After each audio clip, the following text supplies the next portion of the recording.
already know something is missing. This book is where it's been hiding. 11 years of schizophrenia. Every medication, every appointment, every carefully managed day. And then one goblet squat, and a voice that had been talking for a decade finally went quiet. Iron Mind is the story of one man reverse engineering his own mental health through bodybuilding, backed by real neuroscience, and written with the honesty of someone who had nothing left to lose by telling the truth. It is the book that psychiatry forgot to write.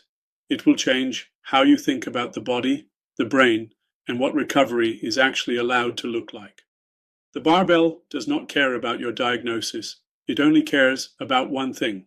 Can you pick it up? The man, the diagnosis, and 11 years of surviving Daniel Avery, was 23 years old and studying neuroscience at UC Berkeley when schizophrenia arrived without warning or apology. A voice with a name, Marcus. A sensory overload he called the static. A breakdown in front of 40 colleagues that ended his academic career and began 11 years of careful, medicated cotton wool survival. By 33, Daniel was working part-time in a medical library, living in a Koreatown apartment built to the exact dimensions his diagnosis allowed. He was managed, he was stable, he was not living. Iron Mind is the account of what happened when, on the recommendation of a friend over tacos in a Silver Lake parking lot, he walked into a gym with 5-pound dumbbells and stayed 35 minutes longer than he planned. It is a book about schizophrenia, about the neuroscience of movement, about the specific stubbornness required to rebuild a life from a body you stopped trusting. It is about Marcus going quiet for the first time in 11 years, not because of a new medication, but because a goblet squat left no room for him. The barbell doesn't care about your diagnosis. He stood in the weight room and felt the static begin to rise. That specific frequency of overwhelm, the room turning hostile, the mirrors multiplying everything. He almost left. He had, in 11 years, always almost left. Instead, he found a bench in the corner, picked up the lightest dumbbells in the room, and did a set of curls, then another. Marcus was present, cataloguing his inadequacies with customary precision. And then, around the 15th minute, something strange happened. The voice went quiet, not permanently, not even for long, but for the duration of one goblet squat, in the coordination of weight and breath and balance. There was no room for Marcus. The working memory was fully occupied. The brain could not allocate attention to two things that fully required it at once. Daniel stood up and thought, that's attentional displacement. He had a word for it because he was a neuroscientist living inside his own experiment. He drove home. He opened his laptop. He typed, exercise, schizophrenia outcomes. He read for 4 hours. He was not, by the end, someone who had solved his own problem. He was someone with a hypothesis. The science hidden in plain sight.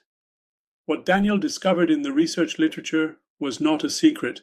It was simply underprescribed. Exercise, particularly resistance training involving compound, heavy, coordinated movement, does things to the brain that psychiatrists rarely discuss and pharmaceutical companies cannot patent. It upregulates BDNF, the brain's own growth factor, stimulating the hippocampal neurogenesis that schizophrenia actively suppresses.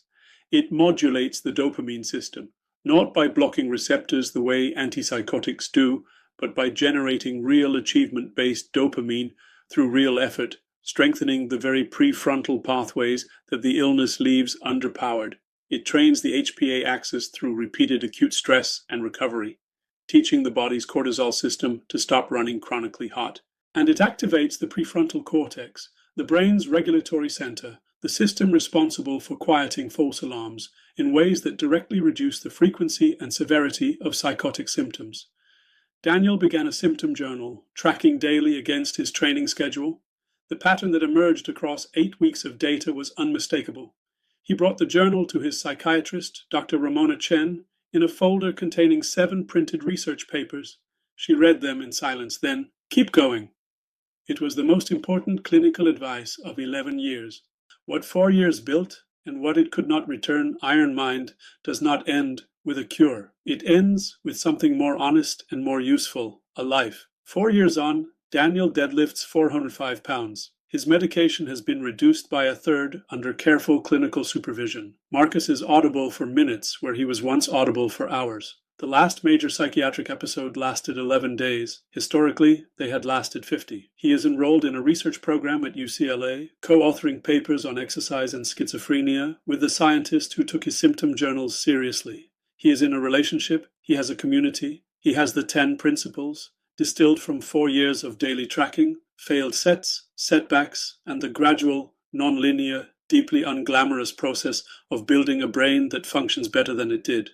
What he does not have is the 11 years back. They happened the way they happened, and the grief of them is real.